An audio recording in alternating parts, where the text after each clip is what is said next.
nawe utakwifuza kuba icyamamare bitewe n'uko ubuzima bwawe uba bukunze cyangwa se ushaka kwibeshaho mu buzima bwiza. Iyi munsi nkaba ngiye kukugezaho imwe mu ndirimbo Diamond ndetse n'uwo bita Bwiza Always, n'uwo bita Juno Kizigenza ndetse n'uwo bita Bruce Melody. Ubwo bajyaga kurekodinga muri studio ibyuma bikaza gushya ikabatenguha, ariko kubera Imana iyi ndirimbo ikaba yasohotse, akaba ariyo ngiye kukugezaho. Mu busanzwe Diamond igihe aherukira inaha, Bwiza n'aba bantu navuze hejuru bari bamutegereje ndetse kugira ngo bakorane rebo, ndetse iyi ndirimbo izaba ari icyamamare ikomeye cyane, izaba ikubiyeho abahanzi bagera kuri 4 bose. Iyi ndirimbo bajya kuyirekodinga, Diamond yaje kwitwaza umwe mu mukobwa muzi bakunda kubyinana. Rero muramubona hano bari kumwe mu ifoto.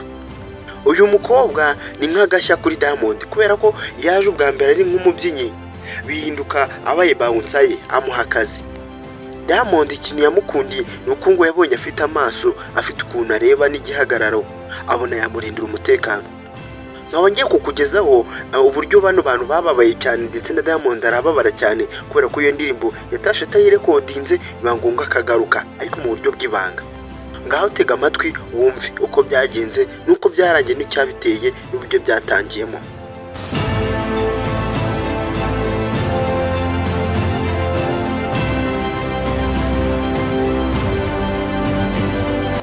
Nongera gushimira wowe uri kumva Biranze Kabiri, guhaye ikaze komeza kudutera inkunga kana kuri iryo jambo gendetse subscribe, yewe nihaza n'akazogera ugakande kandi urabukoze.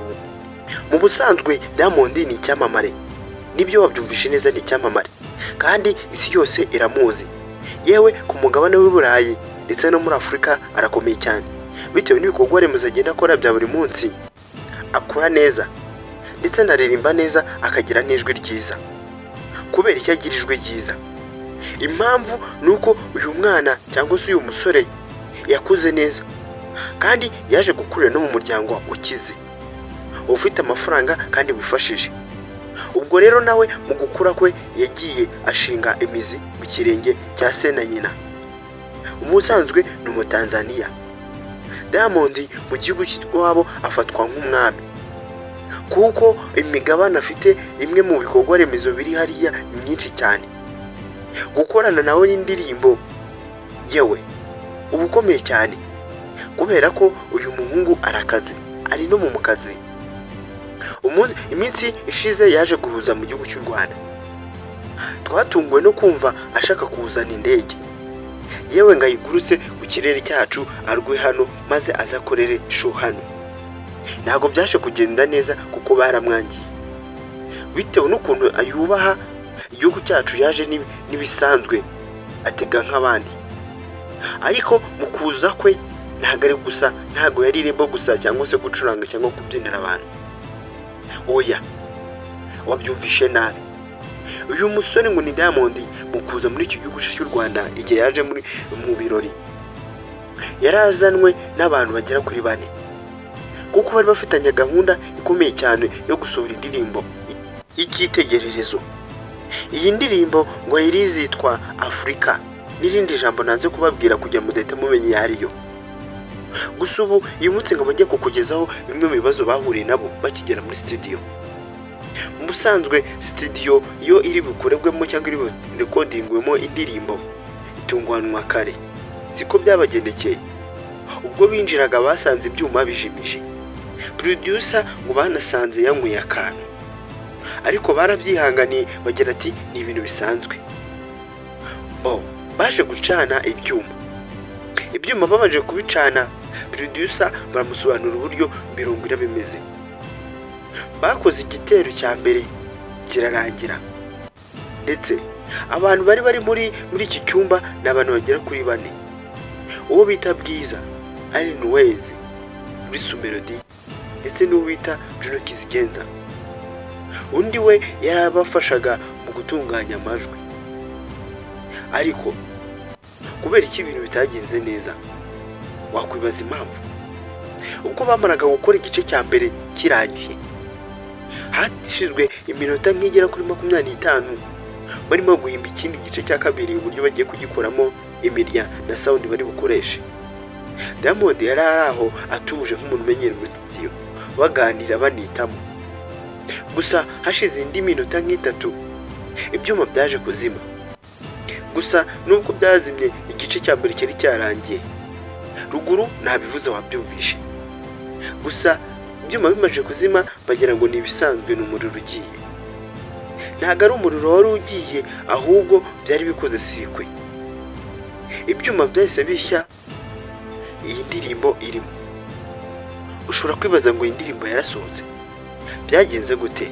Tega amatwi, tera agatebe wumve impamvu iyi ndirimbo yatinze gusohoka, ariko ubu bakaba barayivuguruye ariko ikaba igiye gusohoka irimo aba bantu b'abahanzi nakubwejuru bakomeye. Gusa ibyuma bikimara kuzima, producer yagwanye nabyo, arabikomanga arakanika biranga.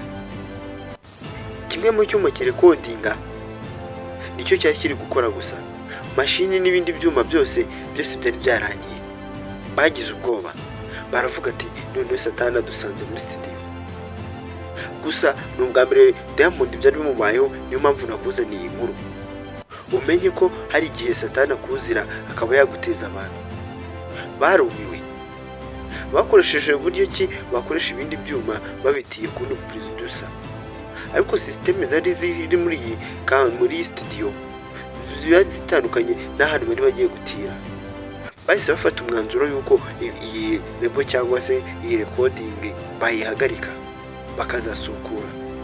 Kubw'amahirwe akuma kabika amajwi ndetse na beat bakoreraho kari kafashe iyo record ya mbere. Bagize amahirwe bumva umunota umwe wa beat ndetse na record. Bahise bafata icyo cyiciro kimwe barakibika. Gusa baramubwiye ati producer ubikore neza, yinjyanize neza. Gusa umunota umwe urabizi ko babigoranye kuba wawusohora, gereka nko kuwamamarizaho. Iyi ndirimbo yaje gutinda ndetse ubaciyeho n'amezi menshi cyane. Uyu munsi nkaba ndi kukubwira yuko bongeye kurekodinga mu buryo bw'ibanga. Diamond yaje kohereza amajwi ari iwabo, bayahuza no mu byuma bya studio. Indirimbo ikaba iri gukorwa. Itariki n'umunsi nzagaruka hano nzakubwira umunsi indirimbo izasohoka. Irimo Bwiza, Bruce Melody, Juno Kizigenza, Iron Ways. Ndetse izaba ikaze cyane, ifite ubutumwa. Muyitege vuba aha igiye gusohoka, kubera ko izaza iri kuvuga bamwe ku bahanzi ngo bagire ishari, batumvikana, babashaka kuriya ibyo batakoreye, n'ibindi byinshi bizabikuyemo. Reka dutegereze, kandi vuba aha iyi ndirimbo iraje isohoke. Gusa mu Kinyarwanda iyi ndirimbo ngo yitwa Ubuzima bw'isi ngo bugira iherezo. Nongera gushimira twa turi kumwe muri iyi nkuru. Mani kumira umugisha, wibuka gukora subscribe, share, like, comment. I love you so much. Bye, ciao.